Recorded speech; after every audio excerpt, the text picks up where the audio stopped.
a better C18, a C18 that we can be proud of, a C18 that includes in a comprehensive way Indigenous journalism, Indigenous news outlets, ensures community supports, ensures that the community radio and nonprofit outlets can actually benefit, and ensures transparency, Mr. Speaker. So I'm pleased to say, because of the NDP's work and working with committee members from all parties, C18 is better than ever, and I'm proud to support this in the House of Commons. And I look forward to the second half of my speech after the QP. Thanks, Mr. Speaker.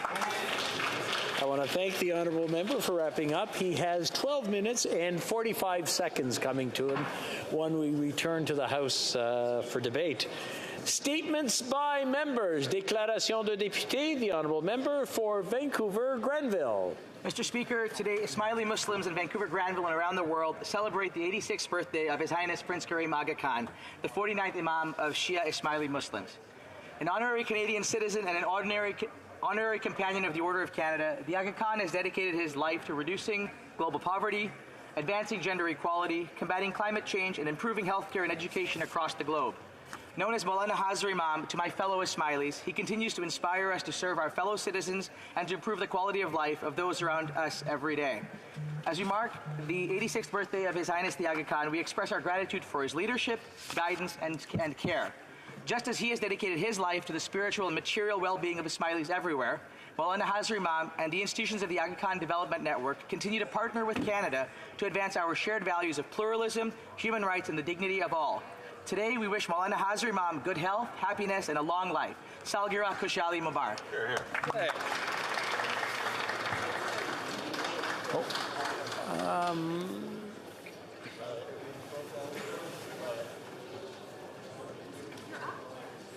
I'm sorry. Yeah, no, okay, there we go. Very good. The honourable member for Brandon Souris. Excuse me. Mr. Speaker. Translation problems. Remind the honourable members that there's no eating in the House. I just thought I'd point that out. Let's start that from the top. Fast lunch, Mr. Speaker. The honourable member for Brandon Souris. Christmas often brings out the best in us as we reflect on the values of generosity, hospitality, and charity. Thank you, Mr. Speaker. I'm proud to represent a region that constantly lives out these values. We see them on display in so many simple acts of kindness.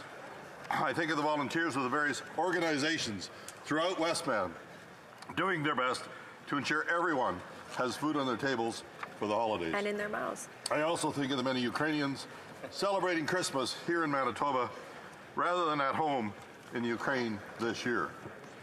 Many Westman residents have opened their hearts and homes to make their season a little brighter.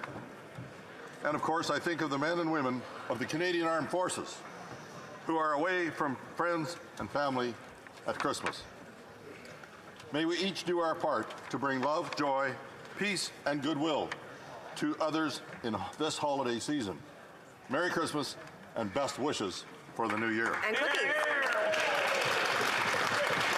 The honourable member for Mississauga Streetsville. Mr. Speaker, this month, Eden Food for Change, a local food bank in Mississauga Streetsville, hosted their 5th annual Breakfast with Santa event. The event is an indoor dining and outdoor drive-through experience where everyone can meet their local first responders and Santa. The purpose of this event was to raise money for the food bank. This event was attended by celebrity chef Massimo Capra and hockey legend Paul Henderson. Wow. The event started as a small fundraiser in 2018 and continued to grow despite dealing with the challenges of the pandemic. Last year, over 1,000 meals were served and more than $48,000 was raised.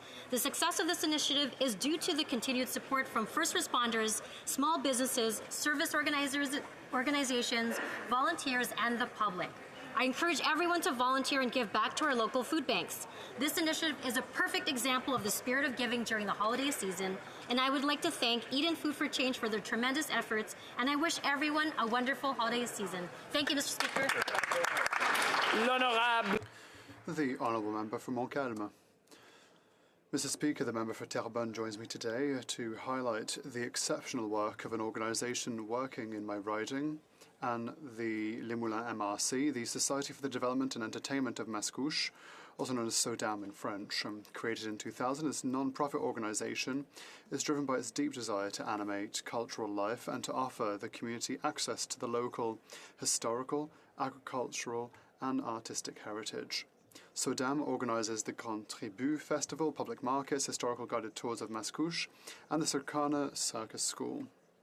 Dynamic and creative, SODAM won not one but 2 awards this autumn. On the 25th of October, for its Festival Grand Tribut, it received the Vivat's Award for the Next Generation offered by the Quebec Sustainable Events Council. And on the 4th of November, it received the Grand Prize for Heritage Interpretation for its project entitled A Living Heritage Through the Lens. Congratulations to the entire team and long live SODAM.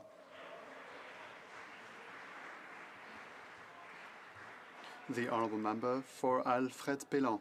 Thank you, Mr. Speaker. The tourism industry has been through a lot of turmoil over the last 2 years, and I'm pleased to see a recovery in the various areas, whether it is in restaurants, hotels, travel or markets and small shops.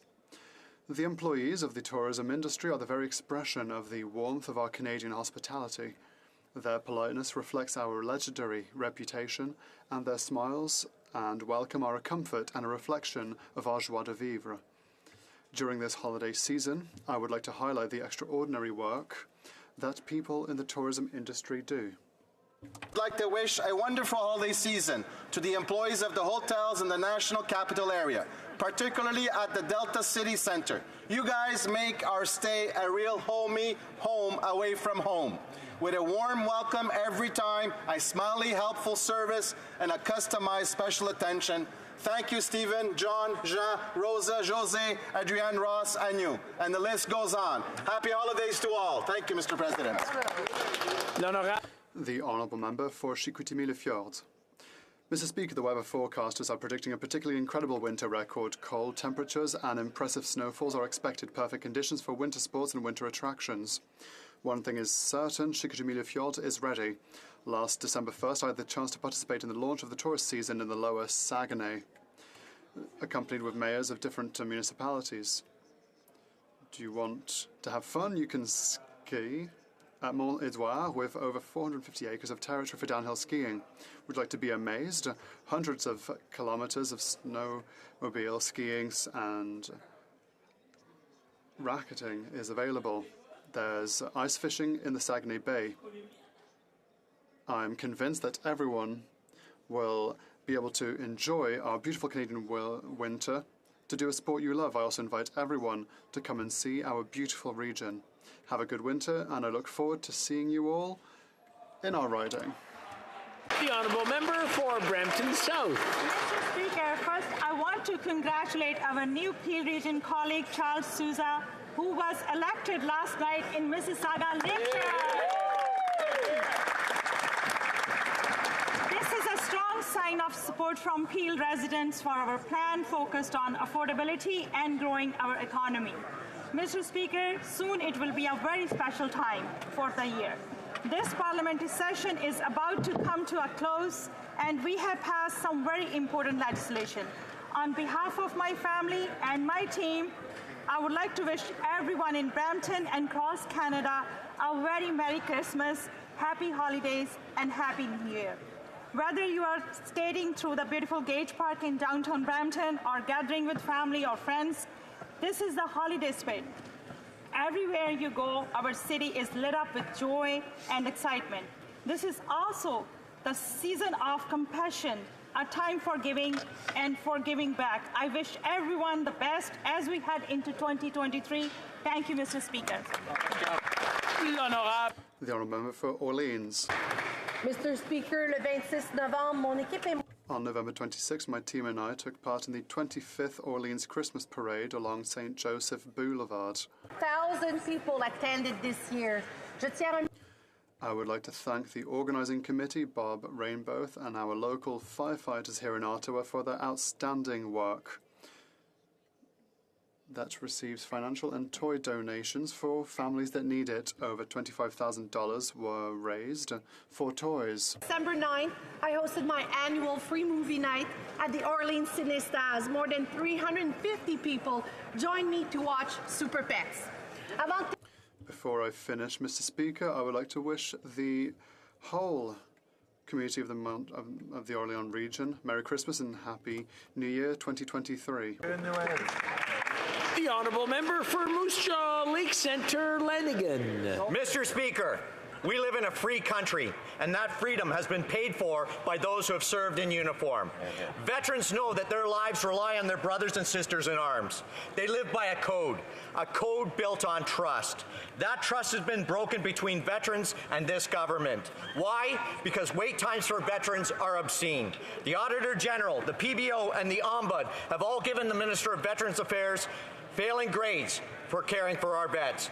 Veterans dealing with PTSD who are seeking help are instead being offered medical assistance in dying by this government. This minister has failed to investigate this scandal, letting the media do the hard work for him. Further, he has yet to personally apologize to the victims. This minister has abandoned his post. Mr. Speaker, our heroes deserve better. The honourable member for Charlottetown. Mr. Speaker, Charlottetown is on the map once again. Last week, the Charlottetown Victorian Christmas Market was ranked with the best of the best by Big 7 Travel.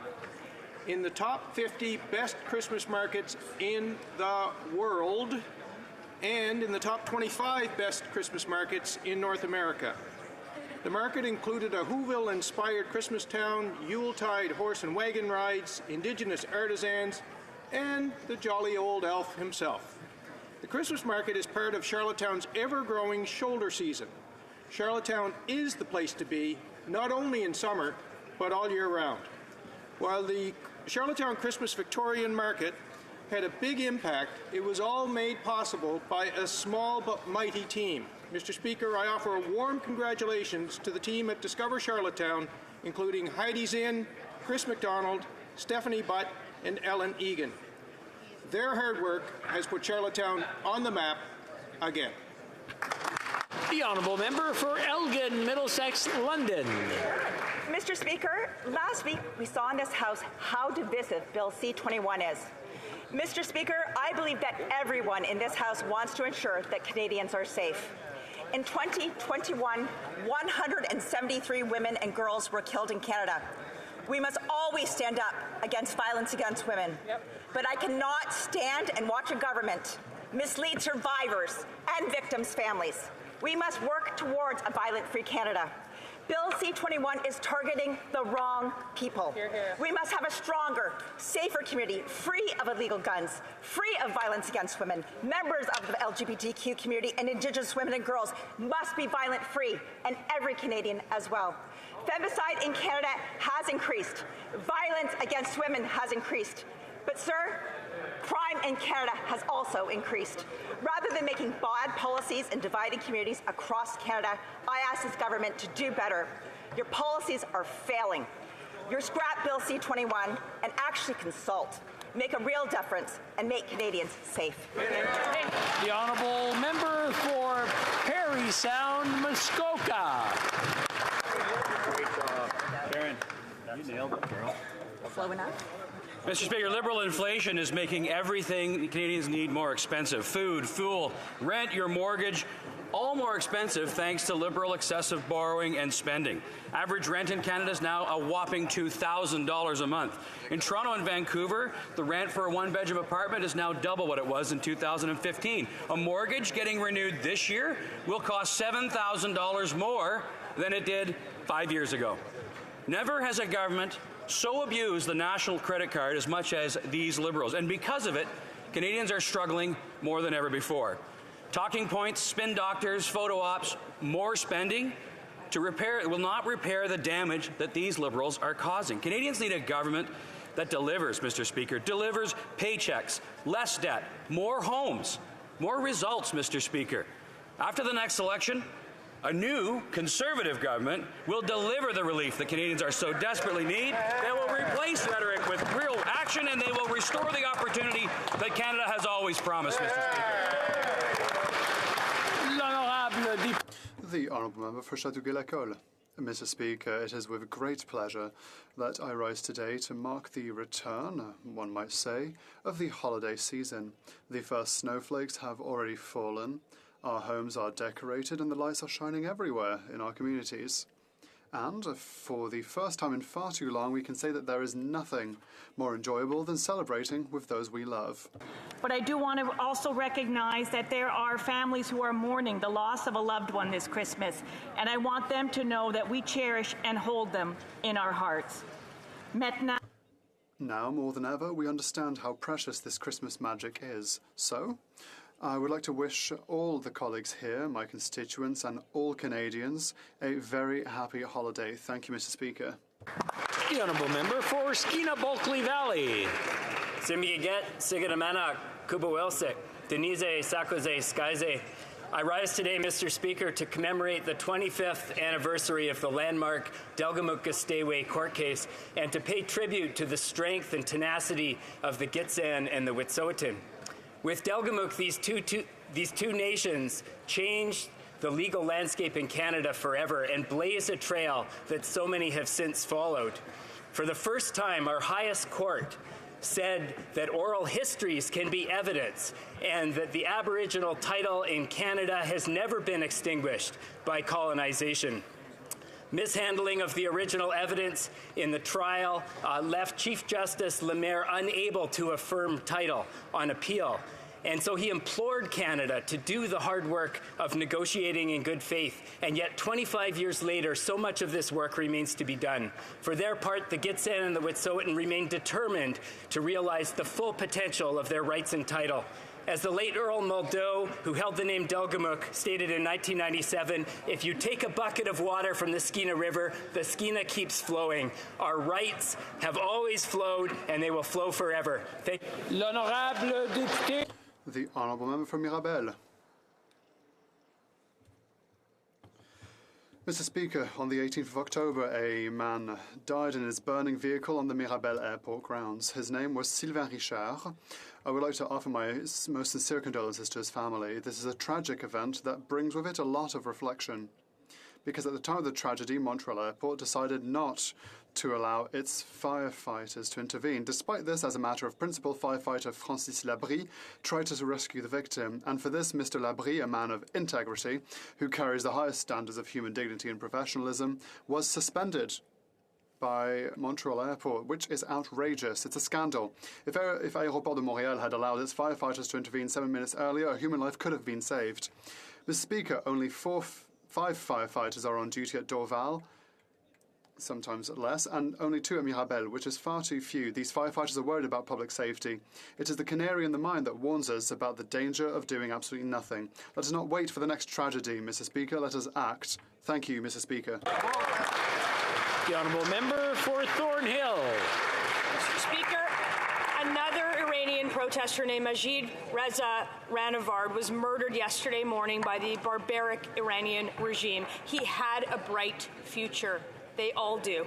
He was imprisoned 23 days ago, charged with waging war against God.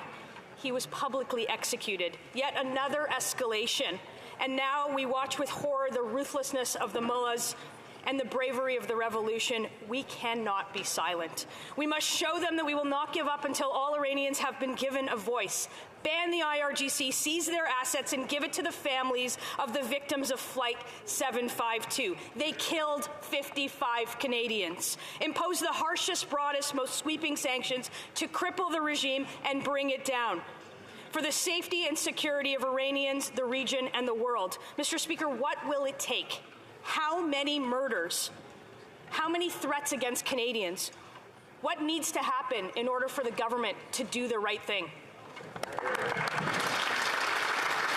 The Honourable Member for Winnipeg South. Mr. Speaker, it is with a heavy heart that I rise today to pay tribute to the Honourable Jim Carr, my longtime friend and a respected colleague on all sides of this House. Jim was truly a Renaissance man. He had an extraordinary career as a professional musician, a journalist, a leader in the business community, and a politician who served in the Manitoba legislature and here in this House as the MP for Winnipeg South Centre. Jim served with distinction around the cabinet table as the Minister of Natural Resources, Minister of International Trade Diversification, and Minister for the Prairies. Above all, Jim was a passionate and articulate voice for the prairies as a special part of Canada with its own unique culture and economy. He believed that our evolving energy sector will help power our country forward, and that our innovative agriculture can feed the world, and that we can do all this sustainably. That is how he found the strength to see his private member's bill, Building a Green Prairie Economy, pass third reading last week. Mr. Speaker, in these last few years, Jim spoke of his children and grandchildren often, and he worked every day for a better Canada and a better world for them and for all of us. Thank you, Mr. Speaker.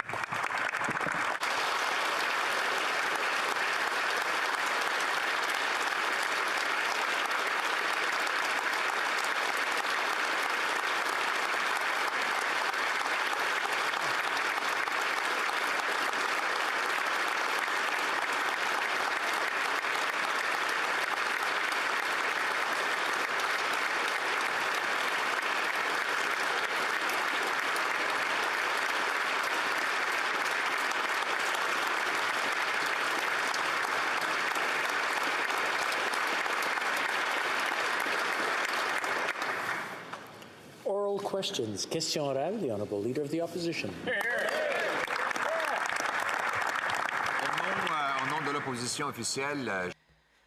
On behalf of the official opposition, I would like to add my name to all those who are offering condolences to the family of Jim Carr and to the Liberal caucus and all his friends.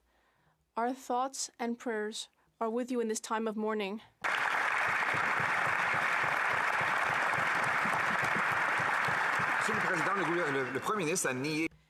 Mr. Speaker, the Prime Minister said that he does not want to ban hunting weapons, but now Liberal members, public servants, and Indigenous groups are saying that the list does include a large number of hunting weapons that are entirely appropriate for civilian use. When will this government target real criminals and put more resources at our border and do something about the real criminals instead of attacking hunters who are simply doing their work legally? The Right Honourable Prime Minister. Mr. Speaker, I'd like to start by thanking my colleague and all colleagues who have expressed all of the sorrow and empathy that they feel due to the death of our friend, the Honourable Jim Carr. I know tomorrow we'll have more time to discuss that at length. I really want people to remember that he was an exceptional man and parliamentarian. To community, to region, to country, his devotion to the idea of a Canada that was even better, where everyone came together to build a strong future, his passion, his thoughtfulness, his commitment to the prairies, his commitment to Canada will be long remembered and needs inspire us all every single day as we notice the empty seat amongst us. Merci. The Honourable Leader of the Opposition. Mr. Speaker, the government has the wrong target when it comes to public safety. They're banning hundreds, in fact, we don't know exactly how many because their officials can't tell us, of lawful to previously legal hunting rifles and shotguns that are used by First Nations, by farmers, and by rural people right across the country. Meanwhile, last week, a man who was convicted of second-degree murder had been released early and is now rearrested for 51 counts of trafficking firearms. Why won't they go after this criminal and others like him instead of targeting Grandpa Joe's hunting rifle in Cape Breton? The Right Honourable Prime Minister. Mr. Speaker, Canadians are united around the need to see our communities safer. And most Canadians understand that that means eliminating the guns that are most dangerous. Those guns that are designed to kill the largest number of people in the shortest amount of time. That's why 2 years ago we moved forward with a ban on assault-style weapons. But we also know that we need to ensure that that ban stays in place. And that's why we're moving forward with a definition to define assault-style weapons. We will continue to consult with Canadians and all parliamentarians to ensure that we're capturing the right weapons, but we will, Mr. Speaker, keep Canadians safe. Leader of the Opposition. Only he's not capturing the right weapons, according to his very own Liberal MP for the Yukon, who said this is really upsetting. Many Yukoners regularly hunt either as a food source or for recreational aspects of hunting. I'm not happy with this bill. Other Liberal MPs have said likewise, and the Prime Minister's own public servants have testified that hunting rifles will be banned under his proposed amendment. Now that he's been caught with his real agenda, which is to go after hunters and farmers rather than gun smugglers and gangsters, will he reverse himself and promise never again to go after our hunters in this country? The Right Honourable Prime Minister. While Conservative politicians continue to fearmonger and share disinformation, we're doing the work necessary to keep Canadians safe. We will continue to consult on the list because, yes, we are not interested in going after guns that are typically used for hunting and protecting farms. We're going to continue to make sure that we're banning the most dangerous weapons that were designed to kill people in the shortest amount of time. That is something, unfortunately, the Conservatives want to make legal assault-style weapons again, Mr. Speaker, and that's why they're in the pockets of the gun lobby, and that's why we're standing strong. Honourable Leader of the Opposition. Well, you know, we all wondered how it was possible for this government to build up a 2.2 million person backlog in the immigration system, and now we found a clue. There are 60,000 people whose cases have been handed over to employees that no longer work for the government. You can just imagine someone calling up and saying, I'd like to speak to Jack. He's my case officer. I've been waiting for my immigration. And they say, oh, Jack hasn't been here in 10 years. Well, no wonder things are delayed for so long. These are people who are separated from their families, refugees who need to get here quickly for their safety. How could the government have been so careless? The Right Honourable Prime Minister. Speaker, we continue to grow our immigration system. We continue to transform it and modernize it so that it's able to respond to the needs of Canadians, of people who want to become Canadians and contribute to our society. That's why we're investing in our system to provide a modern client experience and more efficient immigration system. And modernizing our immigration system is about putting people at the heart of everything we do, and we will continue to be there and resolve any technical issues. The Honourable Leader of the Opposition. Well, from incompetence to bad ethics, we have another Liberal minister found guilty of violating the Ethics Act, this time for giving a $23,000 contract to one of her best friends at a company called Pomp and Circumstances. And it reminds us of the Prime Minister giving $500 million to an organization called the We Charity that gave his family $500,000. So, Mr. Speaker, will this minister be held accountable, and will she be required to pay back the $23,000 in improper contracting that she gave out? The Right Honourable Prime Minister. Mr. Speaker, in this House there's a lot of debate and back and forth, but every now and then there's an opportunity for Canadians to weigh in directly on what's going on in federal politics. And yesterday, the residents of Mississauga Lakeshore had a choice. They could choose between the Conservative Party's politics of division and reckless proposals that included recommending you opt out of inflation by investing in crypto, or our government's approach of being there for Canadians every step of the way and putting more money back in their pockets. Well, Mr. Speaker, the people of Mississauga Lakeshore have spoken and elected a Liberal member of Parliament to come to Ottawa. L'honorable député de Belleuil. The Honourable Member for Belleuil-Chambly. Mr. Speaker, on behalf of the Bloc Québécois, I would also like to present our sincere condolences to the family of the former Minister and Member, Jim Carr. 112,000 That's the number of immigrants that the Prime Minister thinks Canada should receive, or that Quebec should receive, and that there are only a small number of francophones in Quebec compared to the number of anglophones on the entire continent. And yet this Prime Minister is so incapable of handling the immigration file that he has given 60,000 cases to people who aren't working anymore. So perhaps he should let Quebec manage immigration as well as French. The Right Honourable Prime Minister.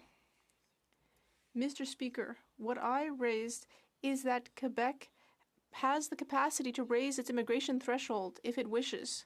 That's a decision that we respect for Quebec, and we respect its jurisdiction there and throughout our system of government.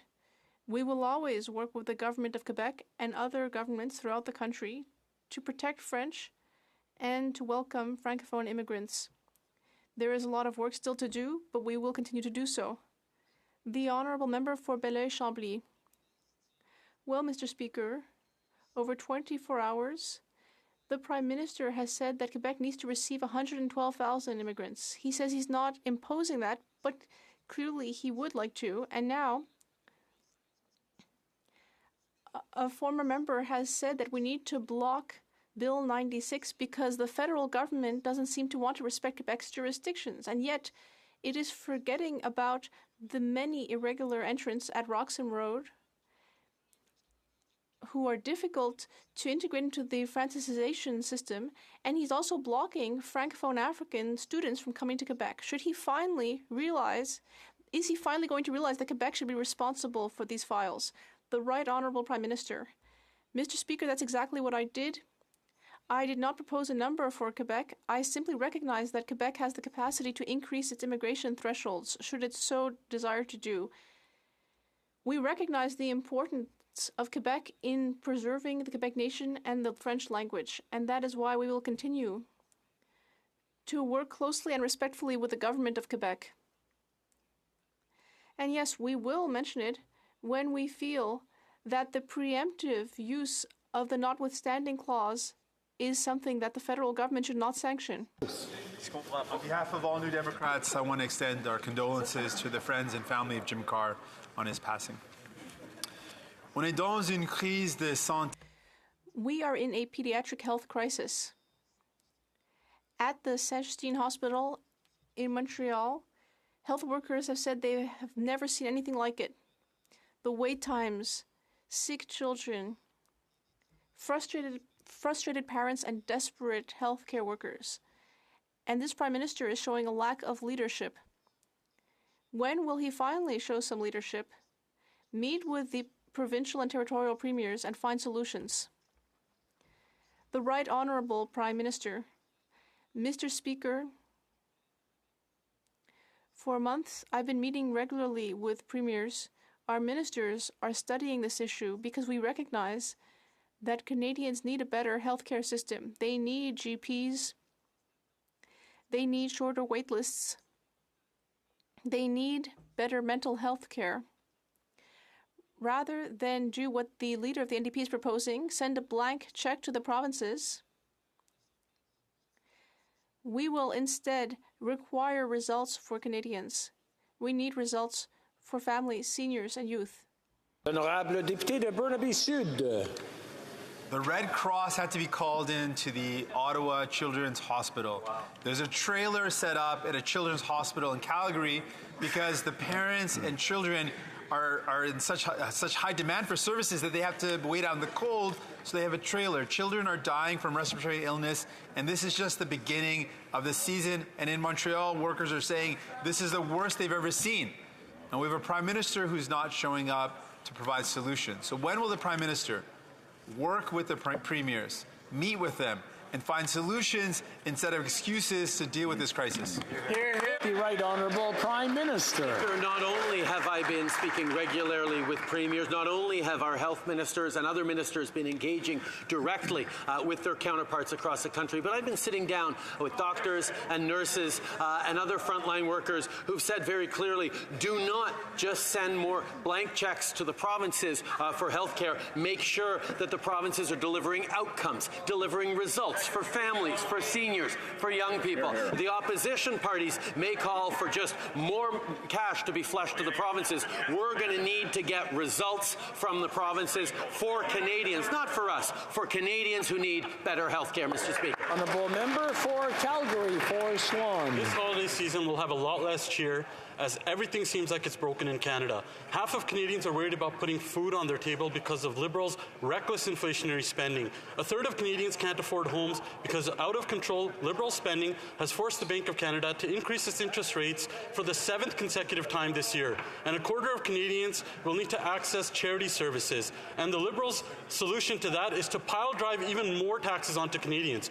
Why won't these Liberals stop forcing their failed tax and spend agenda on Canadians so they can afford to eat and heat their homes? The Honourable Minister for Tourism. Mr. Speaker, I thank my honourable member for the question, and before answering, I would just like to state, Mr. Speaker, the deep sadness that we are all feeling at the passing of our friend and colleague, the Honourable Jim Carr. Jim was a tireless representative, a true defender of his constituency, his city, the Prairie West, and all of Canada. He was my mentor and my friend. He will be dearly missed. All members of this government share his deep and abiding passion for providing for Canadians in their time of need, for sticking up for them during the pandemic, and for facing these economic headwinds together. The Honourable Member for Calgary, Forest Lawn. Our hearts and prayers are also with Jim Carr's family and friends. Now, Liberals insiders are the only ones benefiting from reckless Liberal spending. And the Liberal Trade Minister's friend is the perfect example. She just got caught breaking ethics laws for giving her friend a lucrative contract. This kind of wasteful spending is driving more and more Canadians into food banks. For every hard-earned dollar Canadians make, they owe $1.83. Failed Liberal policies have driven up the cost of home heating and made them double. Why won't this Liberal government do the right thing, stop their reckless spending, rein in their spending? Cancel a carbon tax so Canadians can keep the heat on this winter. The Honourable Minister for Families. Mr. Speaker, what the honourable colleague is talking about is the Canada Child Benefit that's helping 9 out of 10 Canadian families. It's helping that single mom pay for groceries. It's helping that family make sure their kids have access to winter clothing. Mr. Speaker, on this side of the House, we will continue to support Canadians as they go through difficult economic times. The Conservatives keep talking about how things are more expensive, but when they have an opportunity to actually vote on items that help Canadians, they vote against them every time. Thank you, Mr. Speaker. The Honourable Member for Thornhill. Speaker, $1.83. Canadian households now owe $1.83 for every dollar of disposable income they have. That's what Stats Canada says. The amount that Canadians owe got higher while the value of their assets declined. And with the bank's 7th consecutive rate hike this year, even the bank governor said that deficits are increasing inflation. That in turn leads to those higher interest rates. So now Canadians are stuck with the biggest bills they've ever seen. The more this government spends, the more things cost. So when will the Liberals stop making Canadians pay for their wasteful spending? The Honourable Minister. Mr. Speaker, throughout the fall, we have put in place various measures to help Canadians with the cost of living, and each step of the way, we invited Conservative members of this House to vote with us and to vote with Canadians. Mr. Speaker, let's take a look at the record.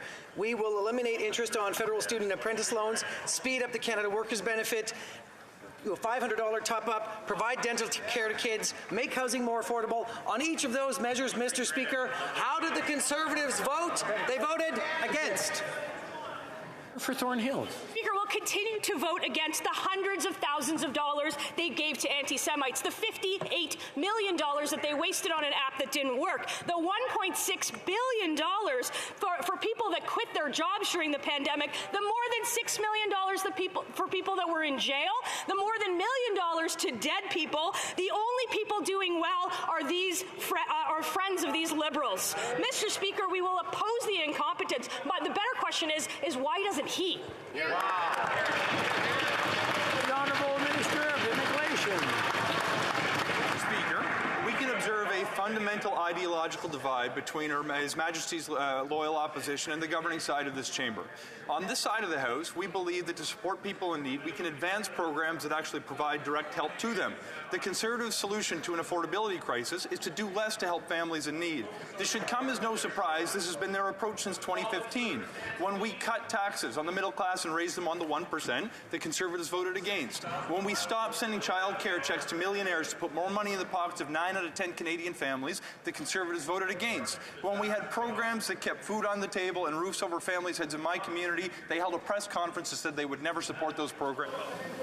The Honourable Member for Cumberland Colchester. Well, Mr. Speaker, what we won't support is the waste of this Liberal government. We know that Atlantic Canadians are suffering. They're going to pay $7,000 more this year to heat their homes. And the Liberal carbon tax plan is only going to make it worse. The government of Nova Scotia released its own plan this week, which will reduce emissions by 53% over the next several years. This goes well beyond the plan of this Liberal government, which we know continues to fail to meet emissions targets. Will this Liberal government stop forcing their failed carbon tax plan on Atlantic Canadians? Hear, hear. The Honourable Minister for Federal Development. Thank you, Mr. Speaker, and I love to get up and talk about Atlantic Canadian, where I'm from, because I'm so proud when my honourable colleague behind me was in Halifax, and in his riding we announced a $5,000 grant for Canadians, and Atlantic Canadians especially, to get off oil heat. That's going to help many people in Atlantic Canada and people in my riding of the Long Range Mountains. It's a grant to get off oil, which is what we all need to do. Thank you, Mr. Speaker. The Honourable Member for Cumberland Colchester. Well, Mr. Speaker, obviously the government of Nova Scotia doesn't agree. The PC party has put out a no carbon tax for Nova Scotians petition out there for people to sign because of this government plan. They clearly realize that the plan continues to fail over and over and over again. With the punishing carbon tax, Nova Scotians are going to pay $2,200 more in 2025 and $3,100 more by 2030. When will this failing Liberal government stop punishing and crushing Atlantic Canadians with the carbon tax? The Honourable Minister of Immigration.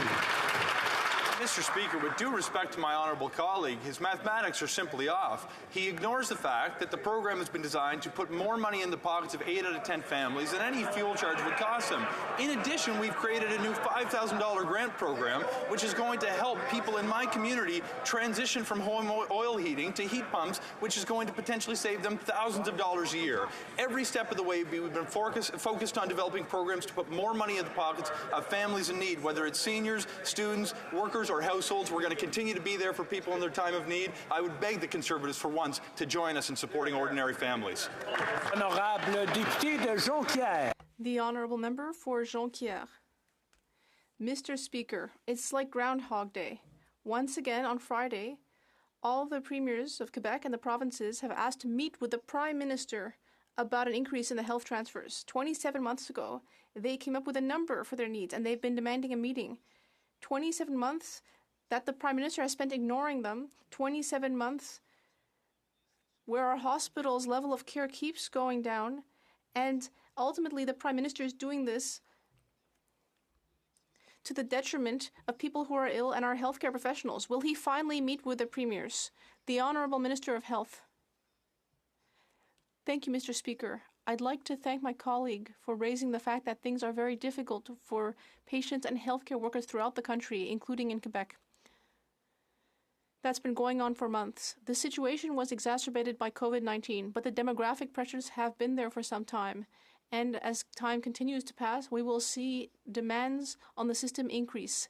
That's why we need to do things differently.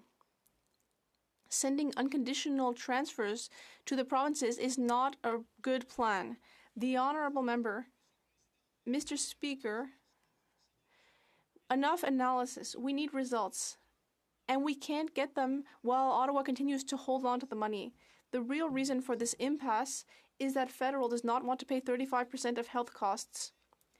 It wants to drive a wedge between the provinces and instead negotiate individual discount agreements in order to invest less. Meanwhile, in hospitals, we are piling people onto stretchers because there aren't enough beds. Children are having to travel 500 kilometers to get care. Does my colleague really think that this is the time to engineer little plots to invest less in health? The Honourable Minister. Mr. Speaker, investing in health is exactly what we've been doing for several years with COVID-19. $72 billion additional dollars. And more recently, $2 billion more dollars to reduce surgery and health care delays, another $9 billion for home care, mental health care, and long-term care. And of course, there will be more, but we've already spent a great deal, and we need to do things differently in order to improve care for Canadians and Quebecers. The Honourable Member for Montcalm. Well, Mr. Speaker, while the Prime Minister continues to show stubbornness and refuse to meet with his counterparts, 784,000 people are waiting to see a specialist. 160,000 are waiting for surgery. That's nearly 1 million Quebecers who need health care, but who are not getting it because of a lack of resources. Can the Prime Minister explain to those Quebecers, 1 million of them, why he won't even meet with his counterparts in order to discuss the health transfers? The Honourable Minister of Intergovernmental Affairs. Mr. Speaker, my colleague heard the Health Minister's answer about the major investments this government made in the health system. And good news, as you know, Mr. Speaker, we are going to make further investments throughout Canada. We recognize that Canadians are concerned about the public health care system.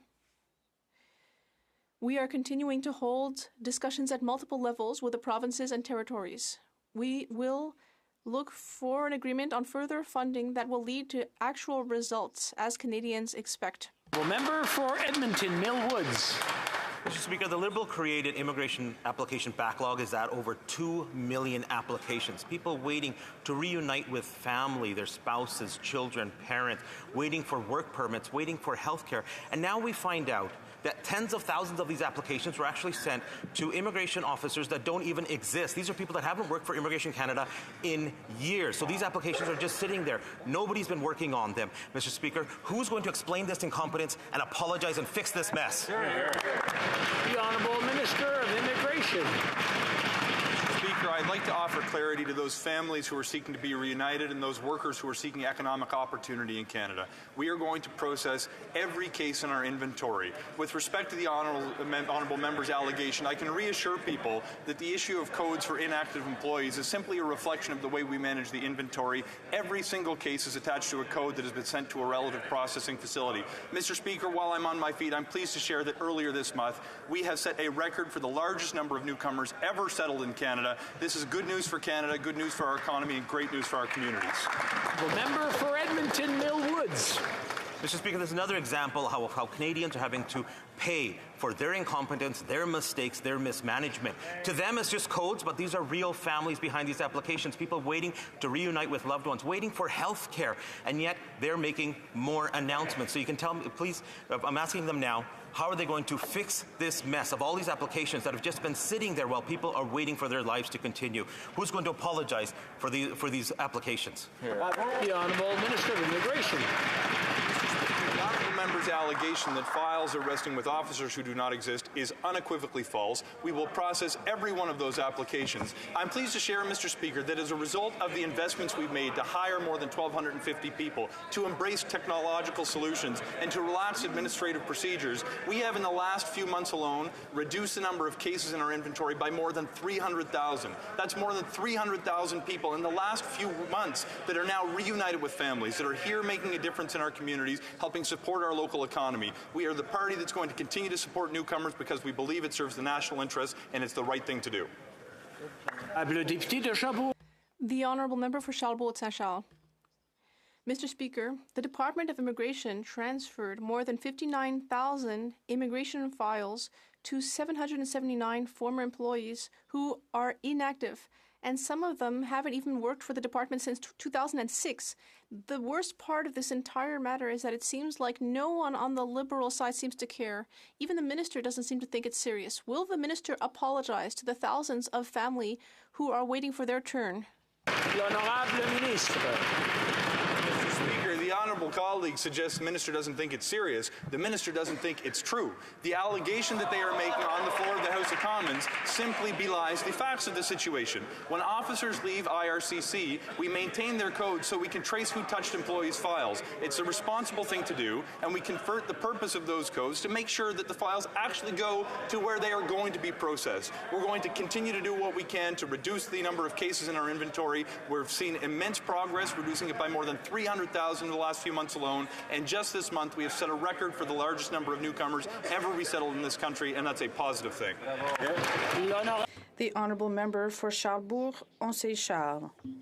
If I've understood correctly, Mr. Speaker, the minister seems to be saying that CBC is promoting fake news, because this week we talked about 59,000 files transferred to these employees that are no longer there.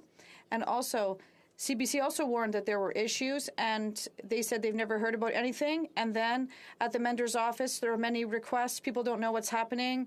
The Department of Immigration is not on the right track. Can the minister apologize, or at least say he is sorry to those who are who have been waiting for years, many of them?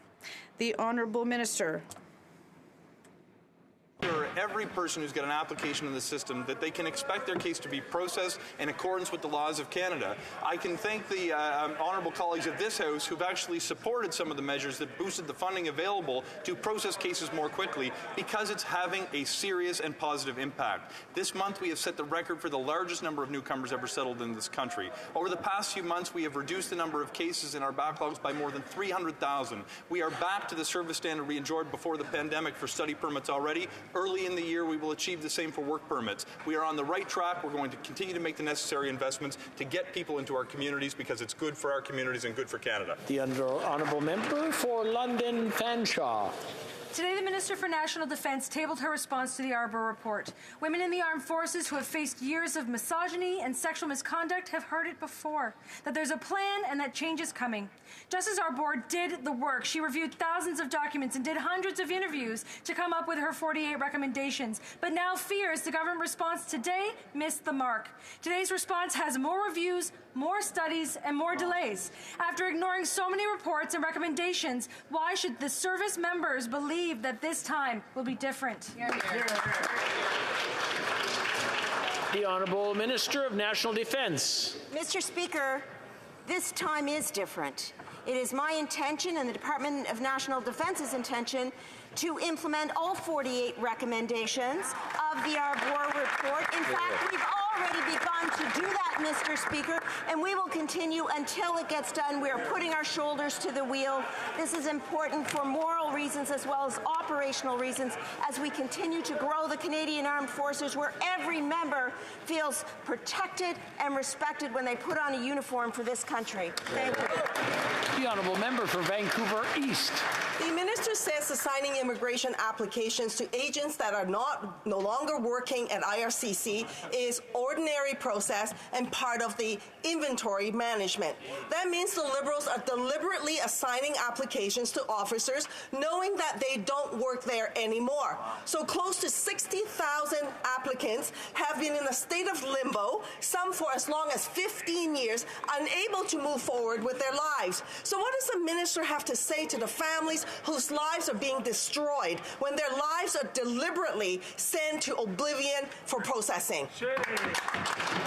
The Honourable Minister for Immigration. Mr. Speaker, as always, I thank my honourable colleague for her question and her concern for the well-being of newcomers and people seeking to access the Canadian immigration system. But it's very important that we provide clarity to those families who are seeking to be reunited, as well as the workers seeking to improve their economic outlook by coming to take opportunities in Canada. There are applications that were tied to officers who no longer work for our department. We maintain the code of those officers in order to trace the cases, but when those workers leave IRCC, we convert that code into a manner that allows us to send those cases to the location where they can be most effectively processed. This is a strategy we use to make sure we can process files quickly, and I want to reassure people every file will be processed. The Honourable Member for Don Valley East. Thank you, Mr. Speaker.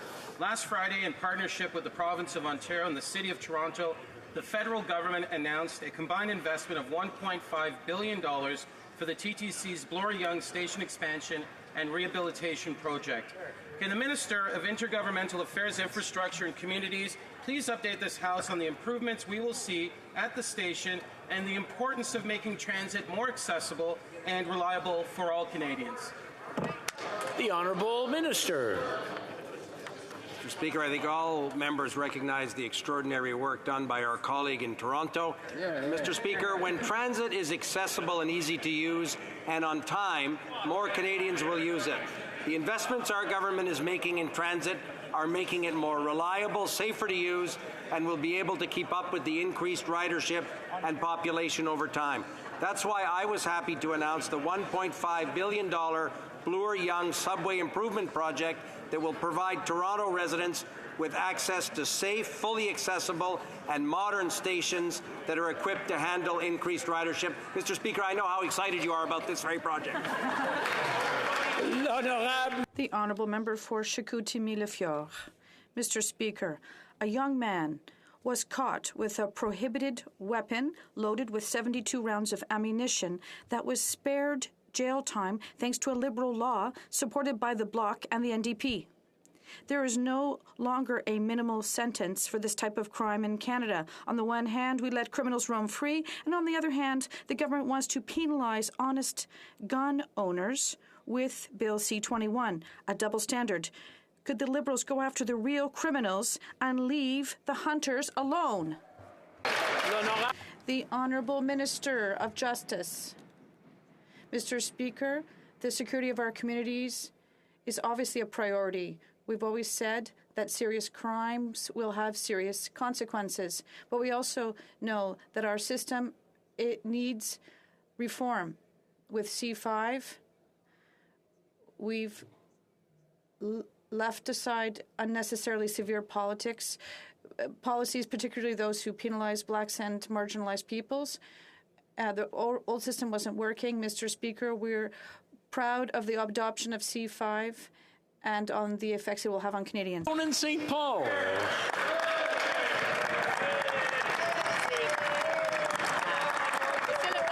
Mr. Speaker, in Quebec, a man who was convicted of drug trafficking and possession of illegal weapons avoided prison time thanks to the Liberals' new law abolishing minimum sentences for certain gun crimes. On the one hand, we have the Liberals letting dangerous criminals run free, and on the other hand, we have the Prime Minister going after hunters and farmers.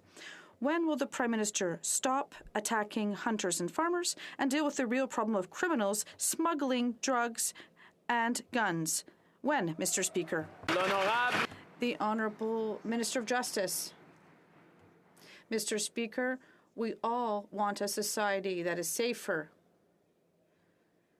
where serious crimes have serious consequences. But, Mr. Speaker, we also have a duty to follow the evidence and abandon policies that are failures, that didn't work. And that's exactly what we've done with C5.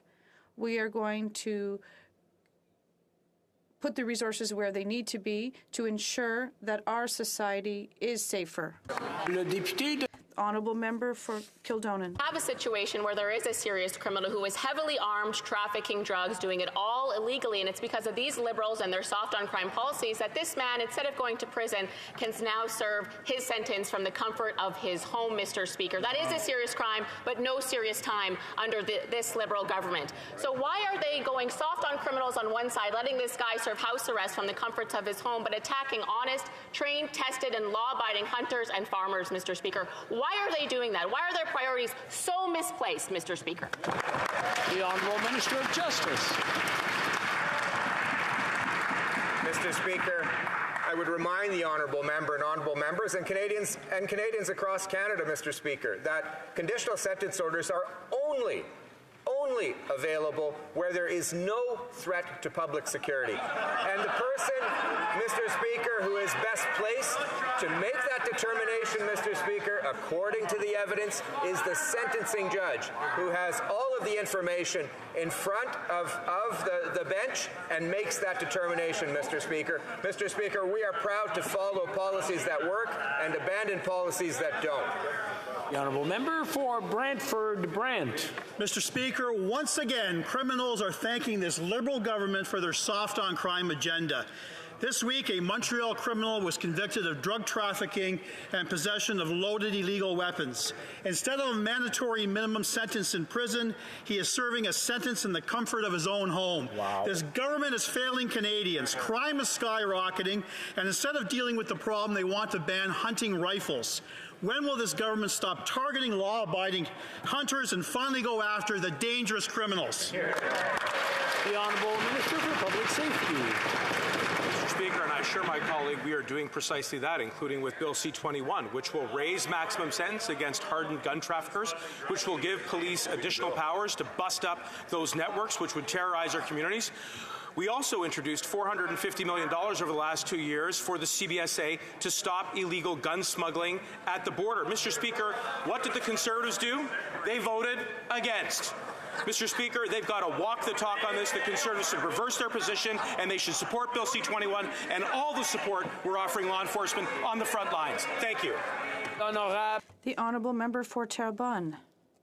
Mr. Speaker, 10,000 businesses in Quebec and 50,000 in Canada are being cut off after receiving money from the emergency account during the pandemic. Afterwards, Ottawa deemed them ineligible for a forgivable loan of $50,000 and demanded that they pay the funds back. For some businesses, this means bankruptcy, but they don't know why Ottawa considered them ineligible for the loan. They can't appeal the decision or even talk to the government because it's shifting the responsibility for this bad news to the financial institutions. Can the government at least put in place a transparent arbitration process? The Honourable Minister. Mr. Speaker, during the pandemic, work was done by our government to help companies to keep the link to workers. And now that programs are over, there's work to be done with respect to the CRA in terms of verification. As promised, we will do this work. Work is unfolding well, and we also have to recover these funds that are due for our workers who worked hard also during the pandemic, who also paid their taxes, Mr. Speaker. The Honourable Member for Laurentides-Laballe. Mr. Speaker, only 57% of the Commissioner of Official Languages recommendations were implemented this year. That's half. But the worst laggard when it comes to the French language isn't Air Canada, it's the federal government itself. And do you know how many recommendations Transport Canada has followed? 0. How many for the Department of Agriculture? 0. And the PM's office? 0 again. How do you expect Quebecers to trust this government to protect French when it boycotts the recommendations of the Commissioner of Official Languages? The Honourable Minister. Mr. Speaker, we are the first government to recognize these rights, and that's why we implemented Bill C-16, which is ambitious, and to make a difference with companies under federal jurisdiction in Quebec and also in regions which have strong Francophone presence outside of Quebec. I think we are looking at these recommendations, and these are very useful. He has to do his job, and that's why we really enhanced his tools, and we are looking forward to the adoption of this bill. Leeds, Grenville, Thousand Islands, and Rideau Lakes. During a Liberal-made inflationary crisis, Canadians are having a hard time choosing between heating their homes and feeding their families. And we found out today that instead of having the backs of Canadians, they're helping Liberal insiders get rich.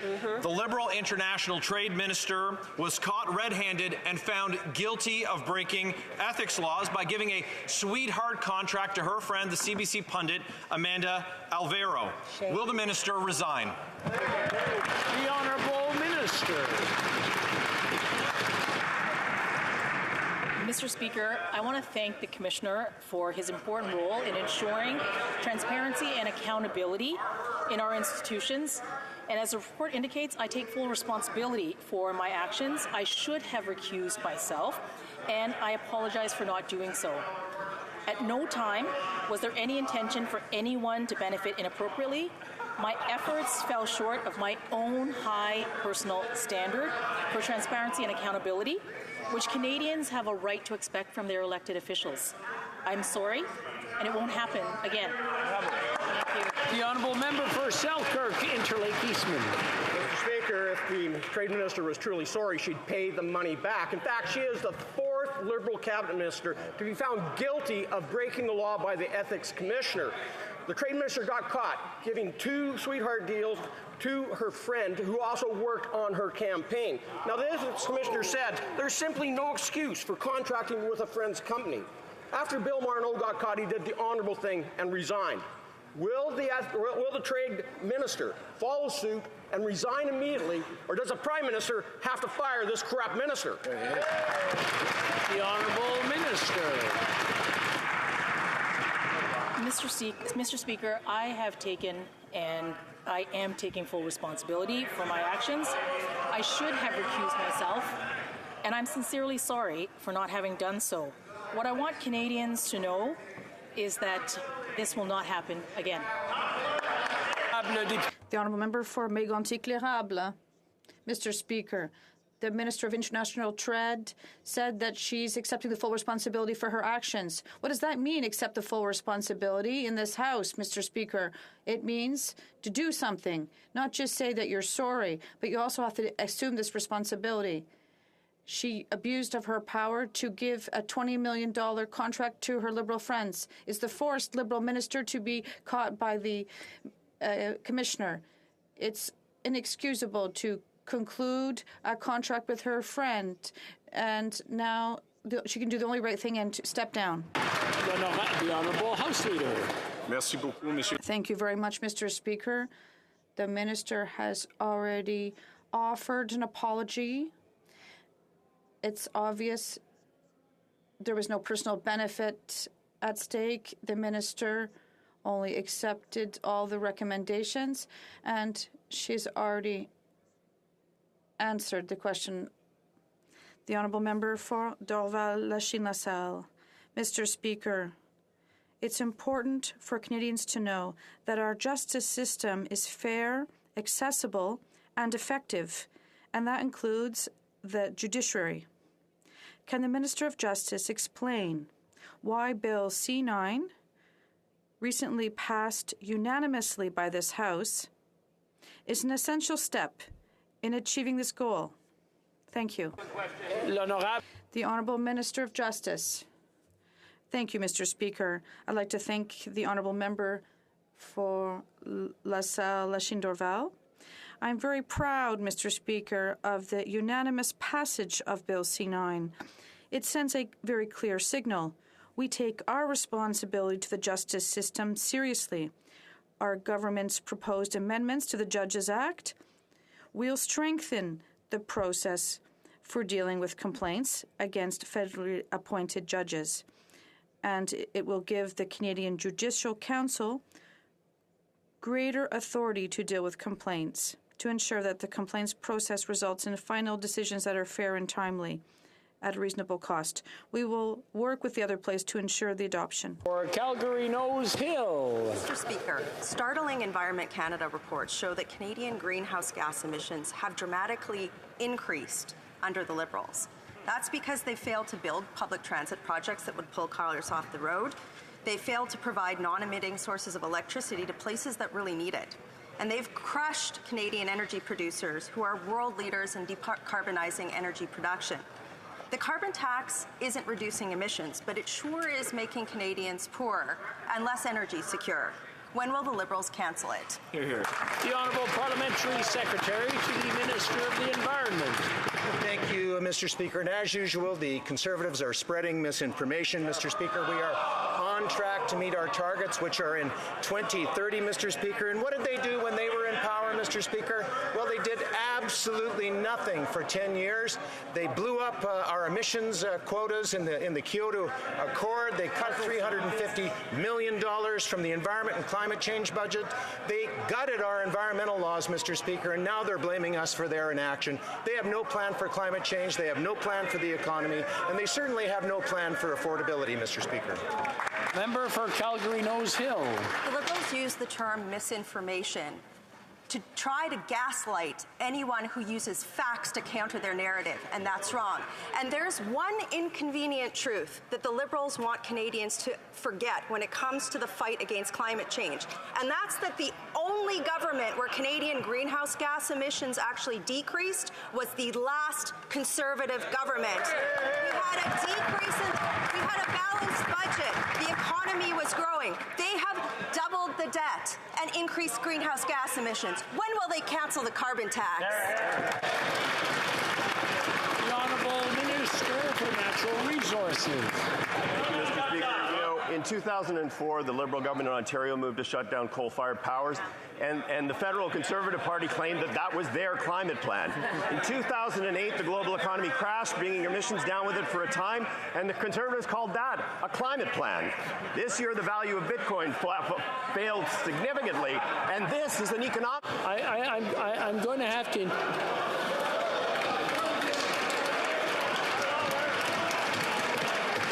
I'm going to have to interrupt.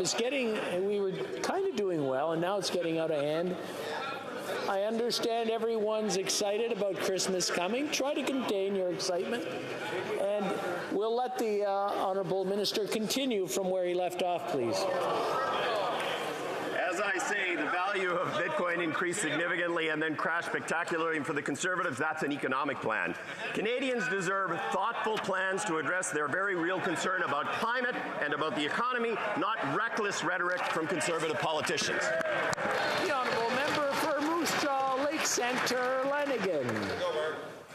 Mr. Speaker, this government loves to tax Canadians. They implement schemes like their ineffective carbon tax, a plan that has done absolutely nothing to lower emissions, while attacking the economic lifeblood of Western Canada. And yet, they expect the good people of Saskatchewan to pay more in ever-rising taxes. Mr. Speaker, this Christmas, will these Liberals finally stop forcing their failed carbon tax on Canadians? Honourable Minister of Tourism. The great question of this Christmas season is when will the Conservatives actually stick up for Canadians by making sure that those who are suffering right now and need the help in the face of global inflation can actually get it. Mr. Speaker, time and time again, the Conservatives have voted against our measures. And Mr. Speaker, of the two visions in this country right now for how to govern, the voters of Mississauga Lakeshore spoke last night, and who did they vote for, Mr. Speaker? A Liberal, and we will have the backs of Canadians through this Christmas and into the new year. The Honourable Member for Bonavista Burin Trinity. Mr. Speaker, the United States and Canada have a strong relationship built on working together to achieve shared goals. Just last week, the Canadian Coast Guard and the United States Coast Guard signed a renewed joint marine pollution contingency plan. Can the Minister of Fisheries and Oceans and Coast Guard inform this House what this important agreement means for protecting water and coast?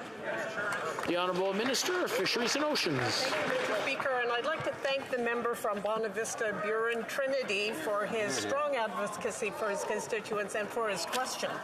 Canada and the United States do indeed have a strong tradition of cooperating in protecting our waters and minimizing oil spills.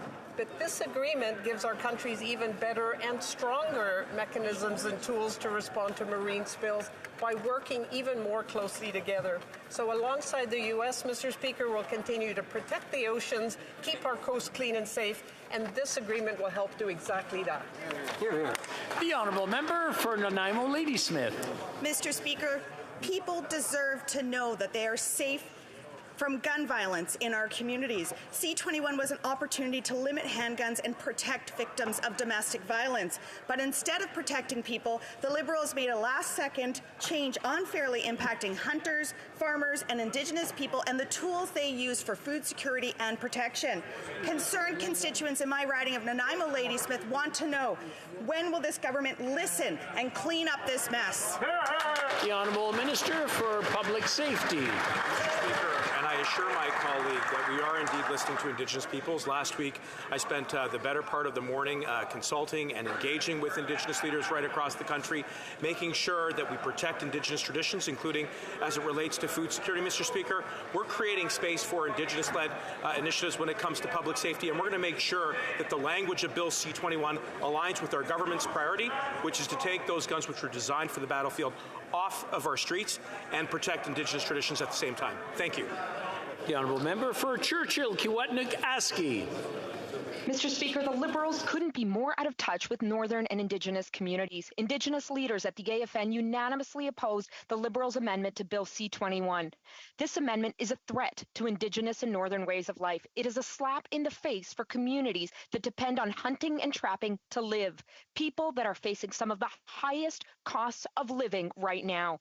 Bill C-21 was meant to be important legislation to deal with handgun violence, but the Liberals have chosen to play cheap political games. Will the Liberals withdraw the amendment, stick to the main bill, and stand up for Northern and Indigenous peoples struggling right now? The Honourable Minister for Northern Affairs. Thank you, Mr. Speaker, and I thank the member for that question. We will always respect hunters, sports shooters, and Indigenous peoples and their traditions. Our government has been extremely clear.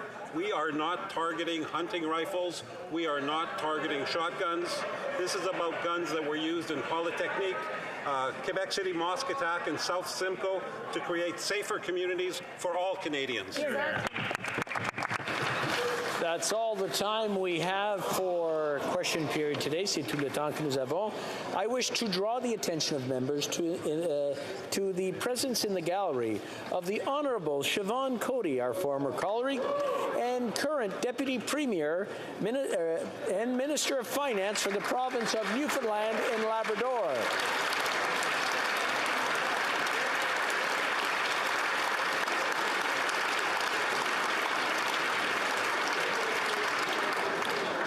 I also would like to point out the Honourable Elvis Lovelace, Minister of Transportation and Infrastructure for the province of Newfoundland and Labrador.